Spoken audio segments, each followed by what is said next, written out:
Week 12 is here, and it is the most important week of the season as the top four teams in the NFC look to take battle and gain control of this conference. Game breakdowns, predictions, best bets, and more. It's a one-stop shop. So grab your favorite snack, drink, sit back, and let's talk some ball.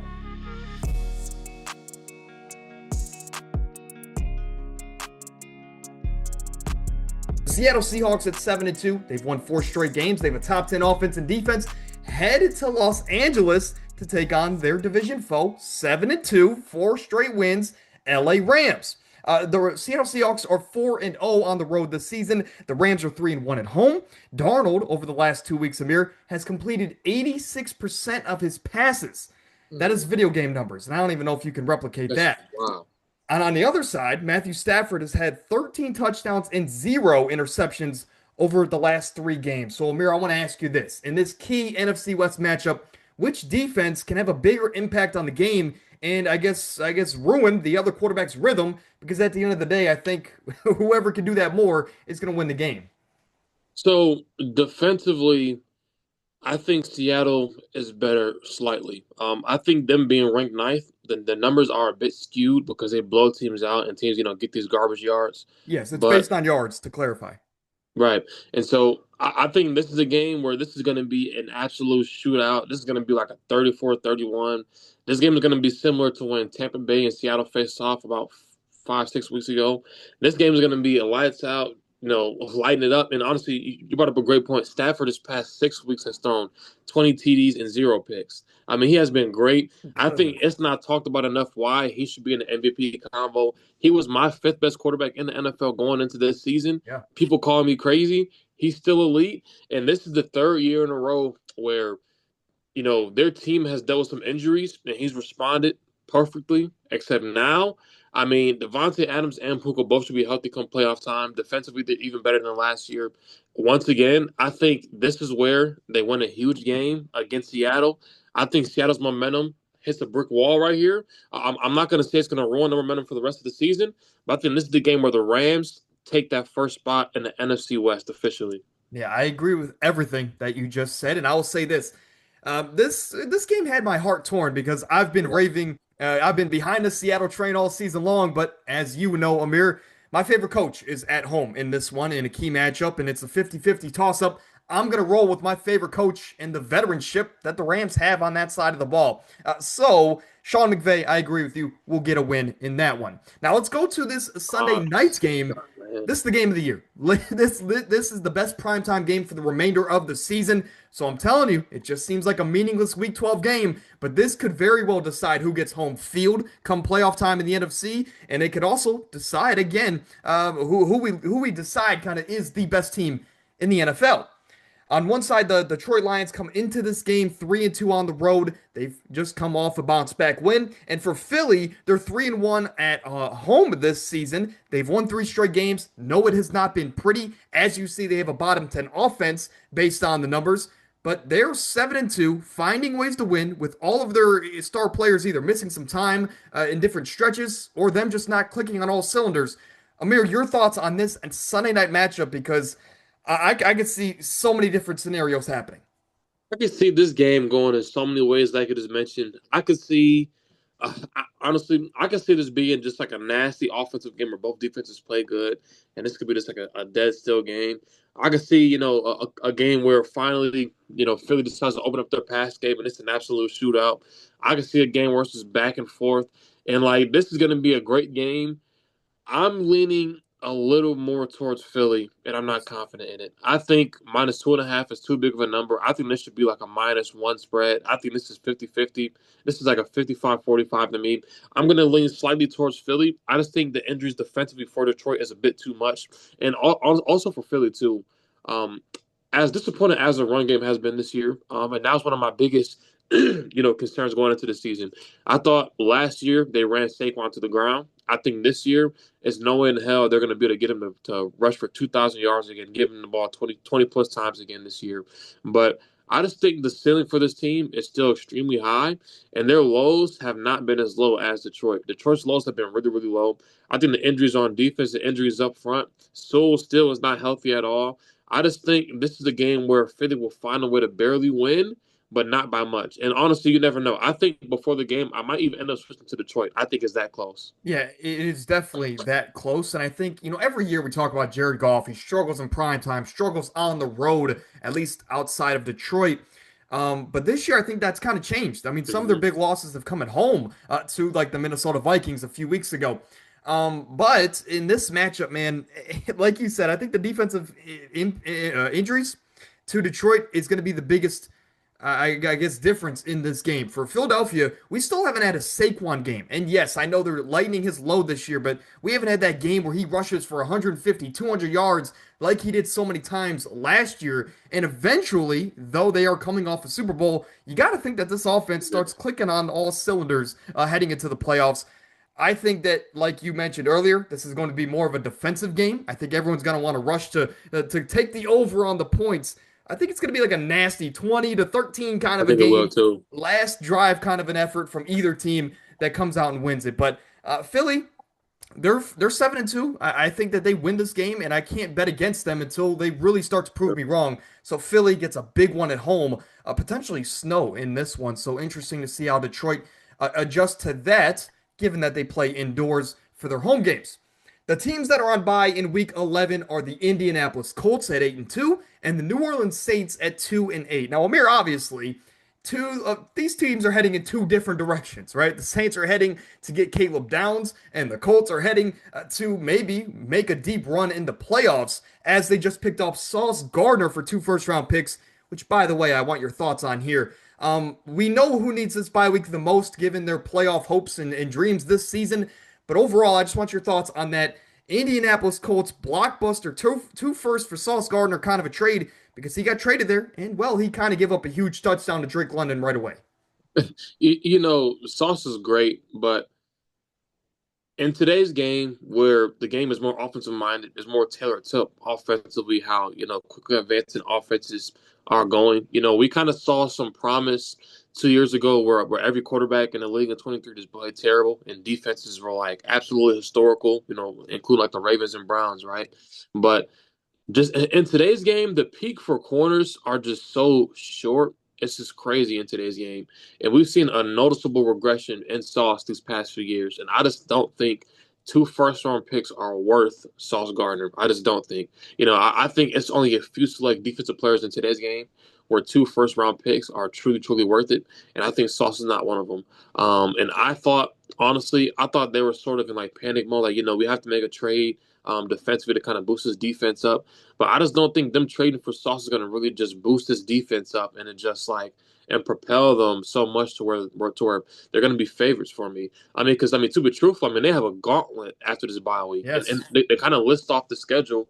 They go to Kansas City, then they got Houston, they go to Jacksonville, go to Seattle, San Fran, Jacksonville again, and then Houston. So essentially, you have 4 divisional games, and then you have San Fran, Seattle, and Kansas City. That is absolutely nuts. And so I just don't think it'll be enough to really boost up them defensively. I thought they kind of hit the panic mode button a little bit.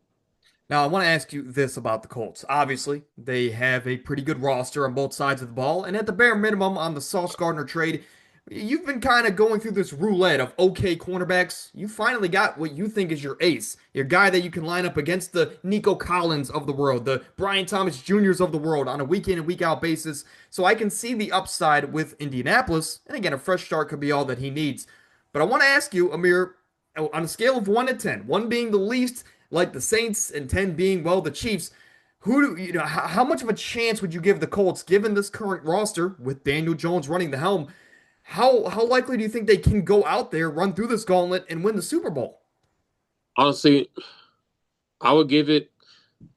This is a really good question. Because I they would are give it. 8-2. They are They are. checking all the boxes. Defense has gotten a lot better week after week, and the offense, of course, is on the back of Jonathan Taylor. And honestly, I would give them around a 6. I think And that's fair. yeah, it's just hard for me because, like I mentioned earlier, they have some extremely low lows. We watched them 2 weeks ago against Pittsburgh. They got flat out dominated. Up until that game, they turned the ball over 4 times the whole year. That game alone, they turned the ball over 5 times Yeah. against a terrible Pittsburgh defense. And then even though against Atlanta, right, neutral site, Atlanta, they were sort of clicking on both cylinders, but even that game, they looked poor at moments and at times. And for me, I have a hard time believing that they're going to go through this gauntlet, somehow get the 1 seed, and then somehow go that far. I can see an avenue in which Buffalo just turns it up and get the 1 seed. I could see New England getting the 1 seed. I could just see other teams thriving over them. And not to mention, you brought up a great point. This offense is Jonathan Taylor. Am I really going to trust Daniel Jones to go ahead and go to Kansas City and beat Kansas City, No. against a tough defense? Am I going to trust him to outdo a Josh Allen at Buffalo, or even being at home, play against Josh Allen, outdo a Josh Allen or Mahomes? I have a hard time really believing that. Yeah. Yeah, no, definitely. We got to see it before we can believe it Yeah, kind of a situation, but that's what we've been saying all season, and the Colts are still 8-2. So Colts fans, yeah. there's still optimism for you in the long run. Now, the Saints, only thing I want to say here, shout out to Tyler Shuck. I don't really believe in him as a long-term option, but in the 2 weeks he's played, the week and a half, he's looked pretty good there for That's the good. Saints. Giving some life to that offense. It looks like the early season Saints of last year, Amir, with him running around making some plays like Derek Carr was.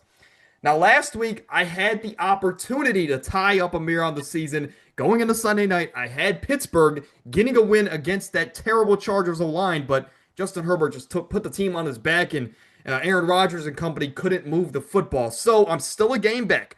On the season, I'm at 68%. Amir's at 69%. We're still shooting for 70% on the year. Now, so far going into this week, we agree initially on every single game besides one.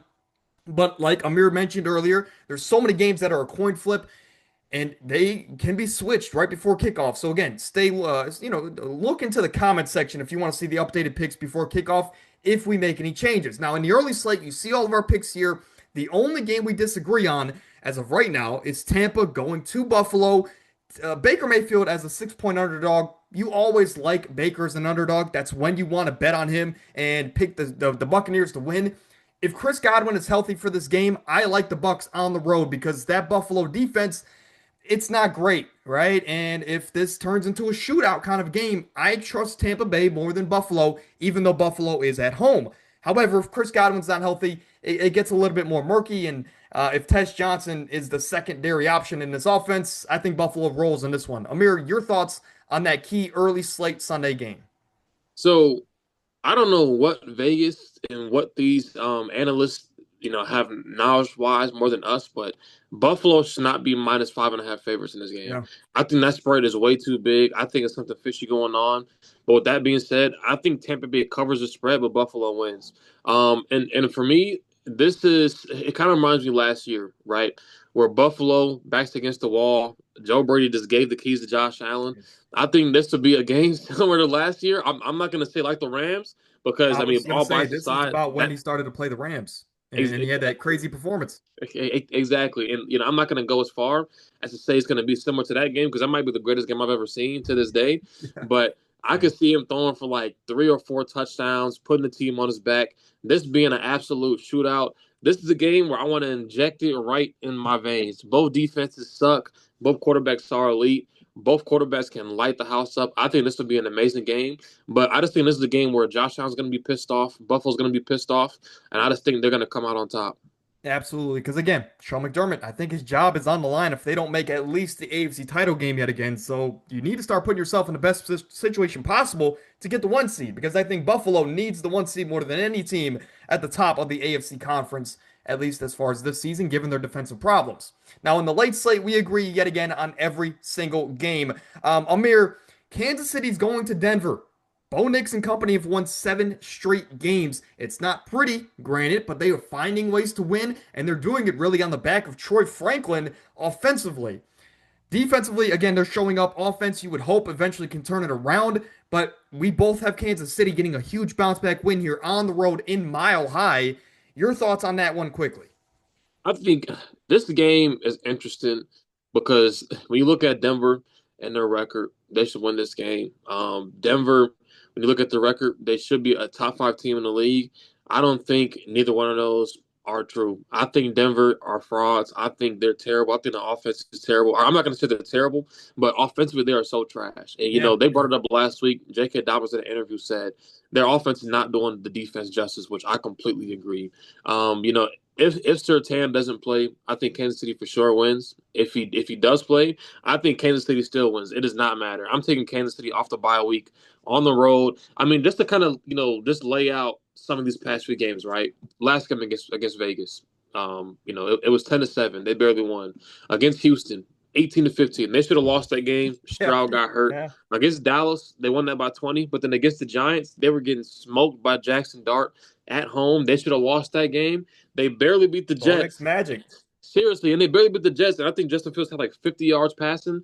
And this team, they are so nasty offensively. Bo Nix has just sort of a regress. I love Sean Payton, but he has handcuffs on his offense. It's a screen game, boot, quick game. When you got Bo Nix overthrowing drag routes, overthrowing Yeah. swing routes, it's pretty bad to watch. And so I think this is where it stops. I think the win streak gets shut down here. Kansas City, their backs are against the wall. And the same reason why I took Kansas City against Detroit a few weeks back, they are desperate. When they are desperate, it's no stopping them. Speaking of backs against the wall, Pittsburgh has lost 3 out of 4 games. They're home here against a Cincinnati team that has had 2 weeks to prep. And the last time we saw them, Joe Flacco threw for 470 yards. So I want to see that one there in the mid slate. Also, Monday Night Football, over under 200 total passing attempts between Geno and Dak Prescott, Amir. Over. Might be 400. These guys are just going to Seriously. start throwing and never stop. But let's get into our power rankings on week number 12. Amir, we missed you last week, but we'll get to you here in just a moment. Let's kick it off with my list because we'll go through these kind of quickly. At 9 and 10, I have both the Chiefs and the Denver Broncos. Both of them, of course, have their questions. The Chiefs are losing some of these big time games, while the Broncos, they're winning all these games, but they're not doing it convincingly. So it doesn't really change our perception on this team as far as can they have real success in the playoffs. So they're at number 10 despite winning 7 straight games. I feel like that's not the right spot for them. At number 7 and 8, I have Tampa and Buffalo. Simply put, these two teams are even in my eyes. They both have their defensive questions. They both have health concerns on their rosters. But I think Tampa might find a way to squeak this one out. So they're at 7, Buffalo at 8. 6, 5, 4, and 3. They're all teams that you can mix match. You can put one over the other and vice versa. But from 3 to 6, I have Seattle, the Rams, the Indianapolis Colts, and the New England Patriots. All teams have had real success this season. I think to a degree, all of these teams have surprised us and surpassed their expectations already. At least as far as how dominant they've looked on a week-to-week basis. So all these teams move up at least 2 spots in my rankings, and they are 3 to 6. Who would have thought that Tom Brady leaving town, and now they found their quarterback, and the Patriots are not only a really good team, but they look like a sneaky contender in the AFC, given how much, given the Mike Vrabel football they play. At 1 and 2, we have two teams that are playing this weekend. The Eagles at 1, the Lions at 2. The two most complete teams in football as far as what we see on a week-to-week basis.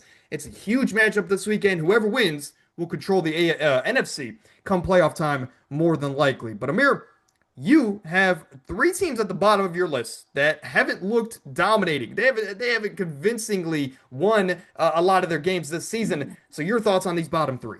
So these bottom three, honestly, I want to leave Green Bay outside of my top 10. They're similar to Denver. I think they're overrated. I think offensively, their offense is very standstill. But I mean, they still win games. They still find ways to win games, and they didn't look horrible last week against Philly. Well, I thought both teams looked pretty bad, but I mean, they just went ahead and showed that. I mean, them and Philly are sort of close to that same tier Yes. as far as just good football teams. Buffalo's at 9. I bumped them down. They absolutely suck on defense. I'm gonna leave it at that. After that, I have Indy at 7. I have Tampa Bay at 6. The Patriots at 5. The Patriots are great. I've been underrating them. I've been sort of waiting to bump them up, but they're playing great. I mean, last week what Travion did on the ground was amazing. If their run game is like that every week, I don't see how anybody can really stop them. And not to mention their defense is getting better and better Yeah, every they single got week. your favorite player in the league over there on defense. I mean, seriously, and bro, no, Gonzo is amazing, man. Gonzo is amazing. He's absolutely great every single week. Um, I have the Rams at 4. We already kind of talked about Stafford, talked about this offense. I don't care where defensively they're ranked on defense. Their offense is so elite. The coaches that they have in place is elite. Their defense find ways to get stops when it matters most. And their offense with Stafford, Kyron, Puka, Devontae, it does not matter. They can score on anybody at any moment.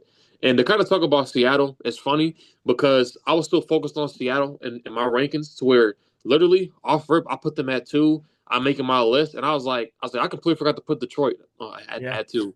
I'm that high on Seattle now. And it's just so crazy because they have one of the worst run games in the league statistically wise, but offensively they're still lighting teams up, just putting up crazy points. And I have Detroit at two, Philly at one. I think right now these are the two best teams in the league. I'm proud of Detroit. I'm happy for Detroit and Dan Campbell and what Kelvin Shepard has done despite all these injuries. I mean, to bounce back, I don't care who it's against. They absolutely smoked the Commanders. You couldn't even tell that they were rid of injuries. And so I just think offensively, I think with their coaching staff, I think they're two.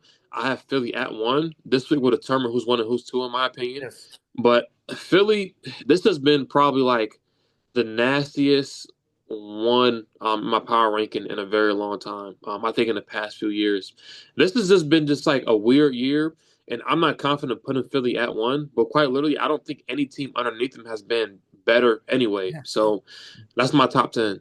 Yeah, I mean when you start to rank these teams and you're like, who's better, this team or this team, I simply just think if they played right now, who's going to win? And I think it's hard for either of us to say any team in the NFL can beat Yeah. Philly on any given Sunday because they've just been so dominant and they're always finding different ways to win.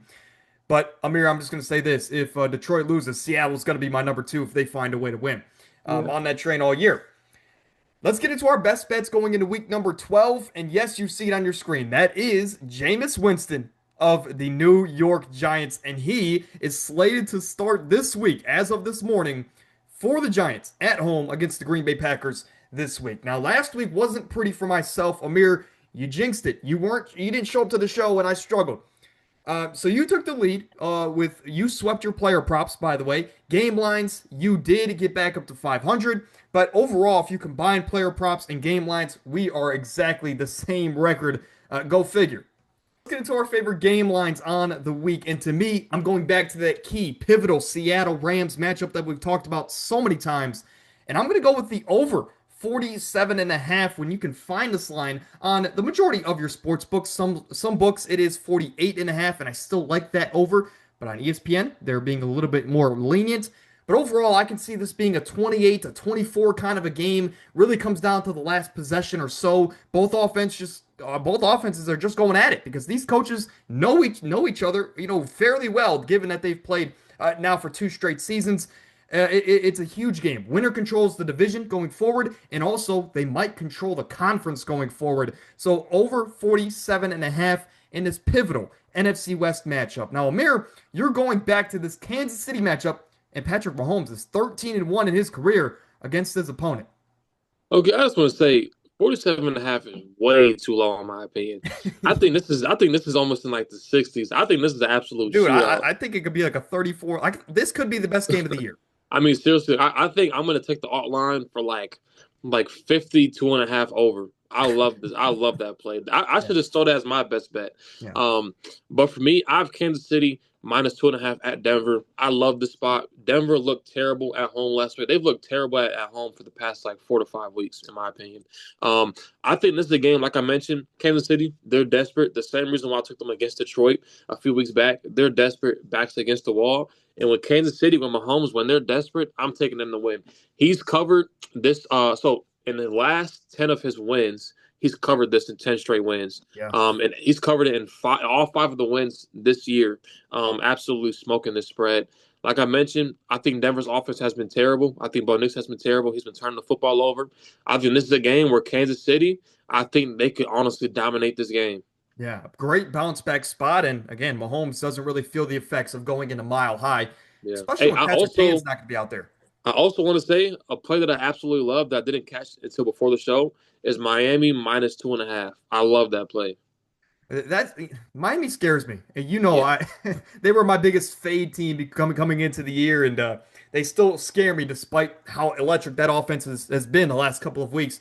Another thing I'm going to ask you: why is San Fran only a 2-point favorite against the Arizona Cardinals? I get they're on the road, but they're getting healthier, and the Cardinals looked like you know what last week. Why do you think the Cardinals are just 2-point dogs at home? I don't know, man. Like, and this is crazy because when I look at these lines, sometimes I get a bit worried. It's kind of like a couple weeks back when I saw Chicago money line for plus money as my player of the week. I'm like, this right here is an absolute lock. And then, or it's like last week when I think Houston was like slightly favored over Yes. Jacksonville, Yeah. and you texted me, you were just like, you're like, dude, like, why is Houston favored over Jacksonville with It no didn't make Stroud? sense. Like seriously, and I don't know what they know that I do, but I think San Fran beats Arizona by close to double digits. Yeah, little did I know Davis Mills was going to come out and have a legacy game there against the Jacksonville Jaguars, who are spiraling right now. Travis Hunter is now out for the season, and Brian Thomas hasn't been what he was last year. Now, I want to go to this Thursday night matchup. So, again, Amir, you joined me. We have two props for tonight's game, and we are a bunch of haters as far as our player props this week because we have three unders, and let's get into it. On Fanatics, you can get Breece Hall under 60 and a half rushing yards against the New England Patriots. This is a New England team that is 12 and a half point favorites. That tells me the Jets aren't going to have a lot of opportunity to run the football in this game. The New England Patriots are going, again, this is a key stretch for them. They're trying to get the number one seed in the conference, trying to, I guess, lock up this division. And I just think that they win by double digits. So that means the Jets are going to have to throw the ball. I think Breece Hall gets his damage done through the air, which he did last week against the Browns. And no running back has went over their rushing line total against the Patriots all season long. That includes James Cook. That includes Cam Scatterbo, many other great running backs. Breece Hall, I can't see being the first in a terrible Jets offense. So under 60 and a half yards, two nights. But let's go to your play, Amir. You're going to the Patriots with a quarterback that surprisingly has thrown an interception in three straight games, which, again, I didn't expect. Yeah, honestly, I love that play you just mentioned. And I'm going to stay in this game right here. I'm going Drake May for under one interception. And I love taking these weird plays like Yeah. this. I absolutely love it. But one thing I've kind of been doing and kind of fooling around with this past couple of weeks, and it's been making me a lot of money. I've been doing more arbitrage betting, but in a different way. So I haven't been betting the over and the under on separate sports books, but instead I've been using the sports books lines to my advantage. And so I noticed a couple guys, like big time sports bettors, what they do is they compare the books and they sort of use like all the sports books analytics in their way of betting basically against them. And so for Drake May, well, one, the Jets, they haven't caught an interception the whole entire year. They have zero. Yeah. And also to add on top of that too, every single sports book for him to go over, it's like plus 140, plus 150, crazy, like crazy plus money. So obviously all these sports books, the way they analyze these games, all of them, they have plus money for Drake May to go over, meaning they're heavily favoring him to not throw an interception this game. So Right. I'm going under. Yeah, and again, if the Vegas is true and this is going to be a double-digit kind of a game, I can just see them giving Travion the ball a bit more as he's a rookie trying to get more comfortable. So leaning on the run game in this one against a terrible Jets defense is not a bad option. And again, that's why we are thinking this is just going to be a blowout. But Thursday nights are weird. Now I'm going to go with the quarterback that I mentioned a moment ago. He is at home against the Green Bay Packers, and only two quarterbacks in Jacoby Brissett and Dak Prescott, who were both down big and they were just chucking the ball late, have gone over their passing yards line against the Packers defense. Jameis Winston, with all these new weapons around him, it's his first in-game action with the Giants, and his number one wide receiver is not Malik Neighbors. His best two options to throw to are Wandale Robinson and Tyrone Tracy. I don't like his odds here to go over 245 passing yards against the Packers because, again, I just think the Packers are going to roll in this one. And if not, if it gets ugly and this is just a defensive game, I don't think Jameis is going to be the one that pulls away. I just can't see 245 yards in your first game. The reason this is so high because of his history, where he just is a gunslinger.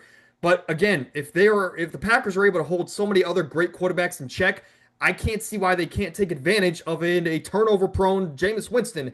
So unless some really big plays happen this game, I'm going to go under this line in his season debut at home against the Packers. Amir, you're going with a line. The first over on the week, by the way, but you're going to go with a line that's been covered in 8 out of 9 games, and the one game he didn't, it was a hook. So he's been right on this line, if not way over all season long. So first of all, I also love this play you chose as well. This is one I was also looking at, and I was gonna go under. I was just so worried about Jameis throwing the ball like 60 times and just throwing 3 interceptions and is not caring about the ball. But This I will be a love this little play. Jordan Humphrey game, whatever his name is. He'll just have over 200 yards. No, seriously, seriously. But I'm going over here. I'm going back to the Kansas City game. I'm going Hollywood Brown over 1.5 receptions, and the line obviously is low, and it can be deceiving because obviously you have Worthy, Rasheed Rice, Rashard Smith also being involved in this pass game a lot. But I mean, really, I'm looking at it as kind of just like me taking my chances here for him to get 2 receptions. He's covered 8 out of 9 games this year. Also, dating back to last season, he's covered in 12 out of 14 games, since being in Kansas City in general. I just think this is a game where, if Surtain plays right, he's going to follow around either Worthy or Rasheed Rice. Riley Moss is going to be on one of those two. I can see Hollywood Brown getting the football at least 2 times here. And also, too, I just think Kansas City won't be able to run the football here. Like, they just simply won't. I think Yeah. Mahomes is going to throw the ball a lot here, push the ball down the field. I think Kansas City is going to win this game. I think, surprisingly, they're going to put up a lot of points, which some people might disagree. But I think Hollywood Browns gets 2 receptions here. Yeah, for reference, I thought this was an alt line. I had to go check it for myself. I had to go say, well, 1.5 receptions for a guy that had 10 receptions, early in the season in a single game.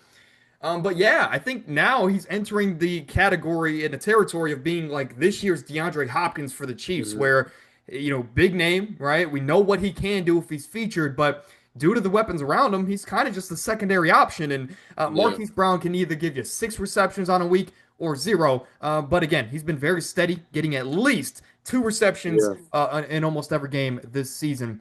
But Yeah, three and and, unders. Go and I'll ahead. also say too, kind of similar to why I chose the Drake May pick. Every single sports book, I mean, it's plus money to go under. It's like plus 130, plus 140 to go under. So I Yeah. mean, they're all heavily favoring him for him to go over. So Yeah, absolutely. Again, they are trying to get you get your money that way, just because I don't know. To be honest, I always alt line just to be safe. So yeah. maybe straight lines are not my MO. But three unders on the week and a one over. Amir's the only positive one here. But I'll put it this way: 2 weeks ago, I got hooked on the Thursday night play for like the third time this year. Amir's the only one that's hit one of these things. I think you've done it twice. So run us through the Jets going to the Patriots Thursday night play. And this is technically a plus 350 on DraftKings, but I'm just guessing the Lions might get bumped down the sharper that some bettors get on this game. So I just have it at plus 300, at least plus 300 for you guys at home. Amir, run us through this play. So I have Drake May over 1.5 passing touchdowns.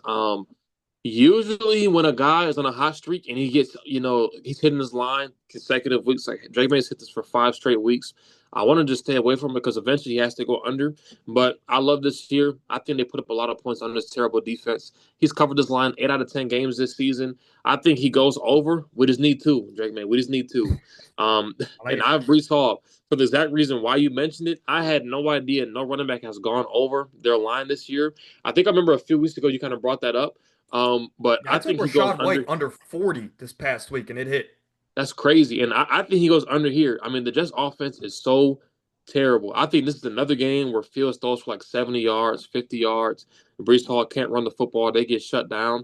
And the Patriots cruise to this game. And Demario Douglas of 1.5 receptions. I'm I like going it. back to a I like it. receptions line here. He's covered this 7 out of 10 games this season. I think this is a game also, like I mentioned, Trayvon's going to get fed, but Demario Douglas, he's been getting fed a lot. He's had some big time games.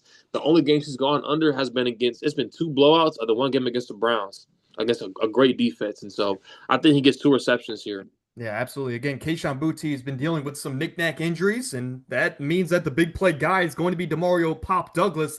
And we saw, like the last couple of weeks, like you mentioned, when you get the ball in his hands, he can be electric and make some big things happen. Patriots should roll on Thursday night. If you want, you can also add on the money line, but that's not really the greatest of odds. Regardless, Amir, that is week, I think 12, right? We're heading into week 12 or week 11? Is this week Wow. 11? Week 11. Okay, week 11. I think I said 12 at the beginning. Regardless, that is the full breakdown of this week as far as game predictions, power rankings, best bets, and more. Amir, any last thoughts before we dive into this, I guess, snooze fest of a Thursday night game? No last thoughts, man, but freaking teams like Buffalo, like the Bucks, the Steelers, they got to figure things out, especially Buffalo. They are disappointed. They got to figure things out. Yeah, absolutely. Buffalo, better get the things together because Burrow's coming back.